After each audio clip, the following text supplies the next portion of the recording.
உலக மக்கள் எல்லோருக்கும் வணக்கம். இது உங்கள் அம்பிகை ஜோதிடம். நான் உங்கள் ஜி கோபால் பேசுகிறேன். இன்னைக்கு நாம சுக்கிர பகவானுடைய பெயர்ச்சி பத்தி நாம பார்க்க போறோம். அதற்கு முன்னாடி ஒவ்வொருத்தருடைய வாழ்க்கையிலுமே கடனை அடைக்க முடியாத கஷ்டம், நல்ல வீடு கட்ட முடியல, ஒரு வீடு கட்டி சந்தோஷமாக வாழ முடியல, குடும்பத்துக்குள்ள ஏகப்பட்ட பிரச்சனைகள், கணவன் மனைவிக்கு ஒற்றுமை இல்லை,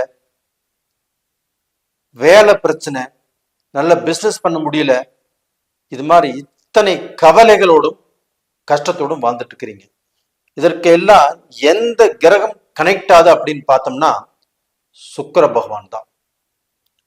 அந்த சுக்கிர பகவான் இப்ப உச்சமாகிறார். எங்க? மேனத்தில்.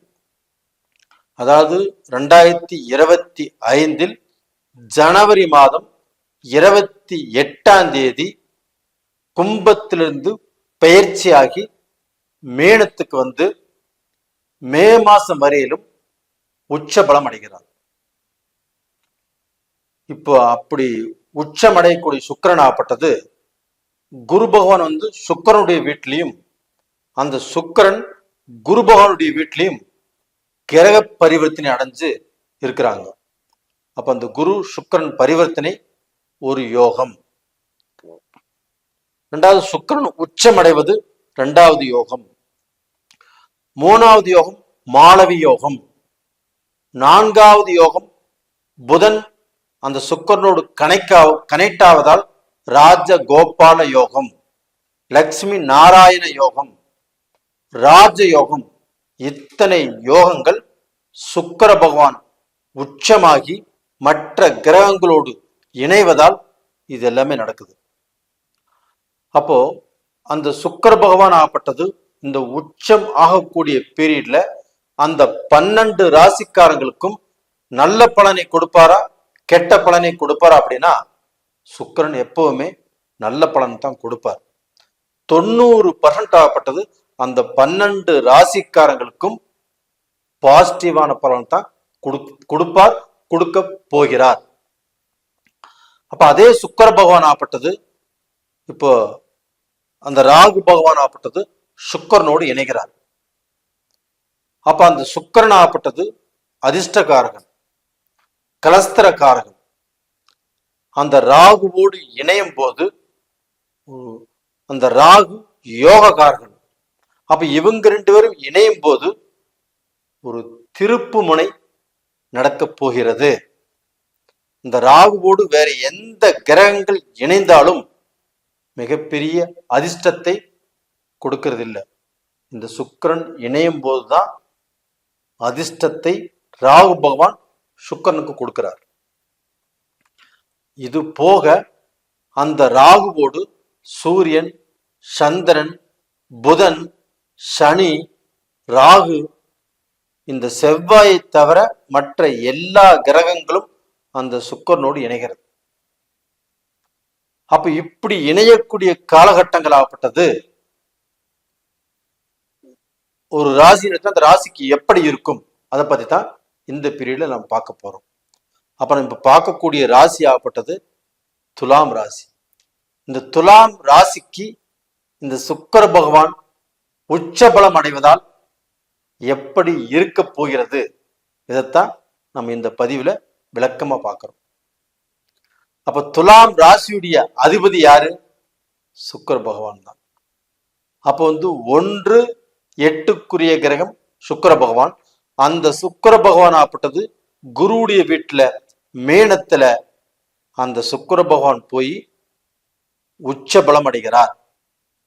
இது துலாம் ராசிக்காரங்களுக்கு மிக பெரிய ஒரு திருப்பு முனையை அள்ளி கொடுக்க போகிறது. துலாம் ராசிக்காரங்களே, உங்களுடைய கஷ்டம், உங்களுடைய வலி, உங்களுடைய வேதனை இது எல்லாமே தீரப்போகிறது. அது எல்லாத்தையுமே கடந்து வரக்கூடிய காலம் இப்ப வந்தாச்சு. அப்ப துலாம் ராசியில பிறந்தவங்களாப்பட்டது இந்த கடந்த 1.5 வருட காலங்களாகவே அவங்க எப்பவுமே பிஸ்னஸ் செய்வதில் வல்லவர்கள். வேலைக்கு போறவங்க ஒரு 30% இருப்பாங்க, மீதி 70% பேருமே ஏதாவது ஒரு பிஸ்னஸ் பண்ணி அதை சக்சஸ் பண்ணிட்டு இருப்பாங்க. இன்னைக்கு அப்படிப்பட்டவர்கள் இன்னைக்கு துவண்டு போய் இருக்கிறாங்க. பிஸ்னஸும் சரியில்லை, அதுல போட்ட முதலையும் எடுக்க முடியல, நல்ல வேலைக்கும் போக முடியல, குடும்ப வாழ்க்கையிலும் திருப்தி இல்லை, ஒரு மன அமைதி இல்லை, ஒரு மன சந்தோஷம் இல்லை, தனக்கு மக்கள் பாக்கியமும் அதாவது புத்திர தோஷம், அதாவது குழந்தை பாக்கியமே ஒன்னும் இல்லாமல் ஒரு சிலர் இருக்கிறாங்க. அப்போ அது போக இவங்களுக்கு மக்கள் தலையெடுத்து மக்கள்னாலையும் ஒரு திருப்தி அடைய முடியாத சூழ்நிலையில இப்ப அவங்க இருந்துட்டு இருக்கிறாங்க. இப்போ அவங்களுக்கு இப்ப இது எல்லா விஷயத்தில இருந்துமே ஒரு விடுதலை, ஒரு மாற்றம், ஒரு நல்லது நடக்கக்கூடிய காலகட்டம் அவங்களுக்கு இப்ப வந்தாச்சு. அப்ப அந்த 6ஆம் இடத்தில் உச்ச பலமாக அமைந்த சுக்கிரன் ஃபர்ஸ்ட் உங்களுக்கு வேலை வாய்ப்பு, வேலை இல்லாதவர்களுக்கு கண்டிப்பாக இந்த பீரியட்ல நீங்கள் வேலையை எதிர்பார்த்தால், வேலை தேடினால், எங்கேயாவது ஒரு பக்கம் வேலைக்கு சொல்லி வச்சிருந்தீங்கன்னா அது இந்த பீரியட்ல ஒர்க் அவுட் ஆகும். அதே சமயத்துல இப்ப வேலை செஞ்சுட்டு இருக்கிறீங்க, அந்த வேலையை விட ஒரு நல்ல வேலை கிடைப்பதற்குண்டான வாய்ப்பு இருக்கிறது. இப்ப இந்த வேலை செஞ்சுட்டு நீங்க வேலை தேடிட்டு இருப்பீங்க இல்லையா, அது இப்போ ஒர்க் அவுட் ஆகும். அது போக இந்த வேலை செய்யக்கூடிய இடத்துல மனஸ்தாபம், மன கஷ்டங்கள், அது போக உங்களுடைய ஹையர் ஆபீசர்னால, உங்களுடைய மேனேஜர்னால, உங்களுடைய சூப்பர்வைசர்னால, உங்களுடைய பாஸால உங்களுக்கு மனவேதனையோ மனக்கசப்போ மனக்குழப்பங்களோ இருந்திருந்தாலும் இன்னைக்கு அதெல்லாமே மாறும். அவங்களுடைய கண் பார்வைக்கு நீங்க நல்லவங்களா தெரிவிங்க. உங்களுடைய வேலை நீங்க திறம்பட செய்றீங்க அப்படிங்கிறது இந்த பீரியட்ல அவங்களுக்கு புரியும். அது போக வியாபாரம், பிஸ்னஸ், இப்போ நீங்க செய்யக்கூடிய பிஸ்னஸ் அதுல கண்டிப்பாக வேலையாட்கள் நல்லபடியாக அமைவாங்க. அதுல நீங்க நல்ல லாபம் சம்பாதிக்கலாம். நீங்க அதுல பணம் சம்பாரிச்சு உங்களுடைய கடனை கண்டிப்பாக அடைக்க போகிறீர்கள். அப்ப இந்த சமயத்துல கடன் படுவீங்க. இப்ப இந்த கடன் பட்டாலும் அது பாத்தீங்கன்னா கடன் பட்டு அந்த கடனையும் அடைத்து அதுல லாபத்தை சம்பாரிச்சு அதுல முன்னுக்கு வரக்கூடிய வாய்ப்புகளும் இப்ப நல்லா இருக்குது. இப்ப துலாம் ராசிக்காரங்களே, நீங்கள் சாதிக்க பிறந்தவர்கள், சம்பாதிக்க பிறந்தவர்கள். நீங்கள் சம்பாரிச்சு உங்களை சுத்தியுள்ள குடும்பத்தை காப்பாற்ற பிறந்தவங்க. நீங்க எப்பவுமே தனி மனித வாழ்க்கை இல்லை, தான் மட்டும் நல்லா இருக்கும்னு நினைக்கிறது இல்லை. உங்களை சுத்தி ஒரு பட்டாளமே இருக்கும், அவங்க எல்லாத்துக்கும் நீங்க தேவைப்படுவீங்க. அப்ப நீங்க நல்லா இருந்தா மட்டும்தான் அவங்க எல்லாம் நல்லா இருப்பாங்க. கண்டிப்பாக நீங்க நல்லா இருப்பீங்க. இது போக பாத்தீங்கன்னா அதே சுக்கிர பகவான் ஆப்பட்டது 7ஆம் பார்வையாக உங்களுடைய ராசிக்கு 12ஆம் இடத்தை பார்க்கறாங்க. அந்த 12ஆம் இடம் என்பது என்ன? தூர பிரயாணம். அப்ப வேற ஸ்டேட்டுக்கு போகலாம், வேற நாட்டுக்கு போகலாம், வேற நாட்டுல நீங்க போய் குடியேறி நல்லா வாழலாம். வேற நாட்டுல இருக்கிறவங்க சிங்கப்பூர், மலேசியா, இப்போ ஆஸ்திரேலியா, கனடா, யுஎஸ்ஏ, சுவிட்சர்லாந்து, இந்த மாதிரி கண்ட்ரியில் இருக்கிறவங்க, இன்னும் எத்தனையோ கண்ட்ரில நிறைய பேர் இருக்கிறீங்க.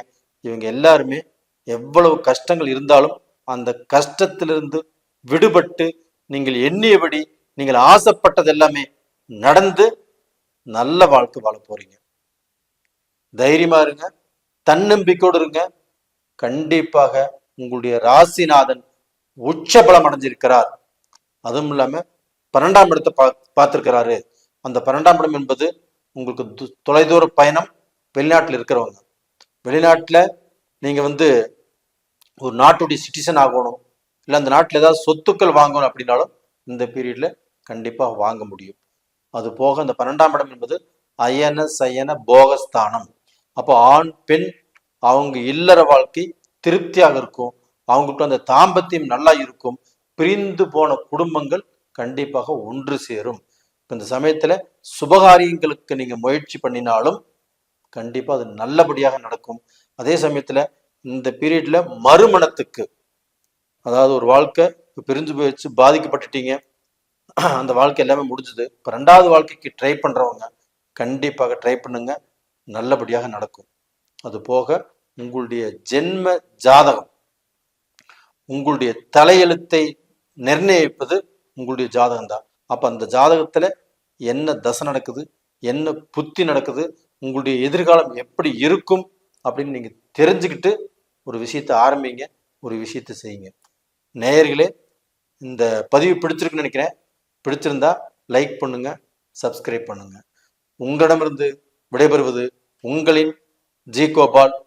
அது போக நீங்க வணங்க வேண்டிய தெய்வம் எது அப்படின்னா அந்த சுக்கிர பகவானையே வணங்குங்க. அந்த ஸ்ரீ ரங்கநாதரை நீங்கள் வெள்ளிக்கிழமை நாளில் மனசார வணங்கி வாங்க. திருச்சிக்கு போய் வணங்கி வாங்க. அப்படி திருச்சிக்கு போக முடியாதவங்க அருகாமையில் இருக்கக்கூடிய தெய்வத்தை வணங்கி வாங்க. கண்டிப்பாக நீங்க நல்லா இருப்பீங்க. நேயர்களே, உங்களிடமிருந்து விடைபெறுவது உங்களின் ஜி கோபால். நன்றி, வணக்கம்.